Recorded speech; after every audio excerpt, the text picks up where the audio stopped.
देश के युवा 2047 तक इस देश को विकसित भारत के रूप में हम देखने का काम करेंगे।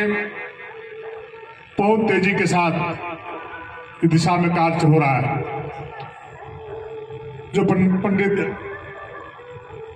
महात्मा गांधी जी का जो सपना था, जो सोच था कि समाज के अंतिम व्यक्ति के दरवाजे तक हम विकास की किरण को पहुंचाएं, समाज के अंतिम व्यक्ति के चेहरे पर हम मुस्कान लाने का काम करें, एक एक व्यक्ति विकास की मुख्य धारा में जुड़ने का काम करे। क्योंकि भारत किसानों का देश है, गांवों का देश है। जब तक गांव में रहने वाले लोग आगे नहीं बढ़ेंगे तब तक राज्य और देश आगे नहीं बढ़ेगा। और उस दिशा में हम सभी सौभाग्यशाली हैं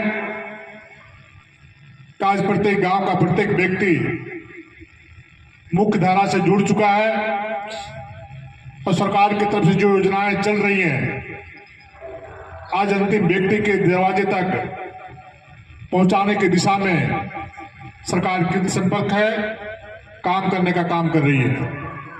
ऐसे परिस्थिति में हम सभी सामाजिक कार्यकर्ताओं का जिम्मेवारी बनता है कि जो योजनाएं जो गांव में आती है, गरीब के लिए आता है, जो गरीब का हक है उसको हक को हम दिलाने का काज करने का काम करें, चेतना जगाने का काम करें, लोगों को जागरूक करने का काम करें। और जब इस प्रकार के कार्य यदि हम गांव में करने का काम करेंगे तो स्वतंत्र करते समय जो हमारे देश के महापुरुषों का जो सपना था उनके सपनों को हम साकार करने का काम करेंगे। आज के दिन में बहुत कुछ नहीं कहते हुए जयप्रकाश जी ने कहा है, पूरी कमेटी के लोग मेरे पास गए हुए थे। इन लोगों ने आग्रह किया कि हमारे साथ राज्यसभा में सांसद आदि दीपक प्रकाश जी को आप बोल देंगे तो हम लोग को फंड मिल जाएगा।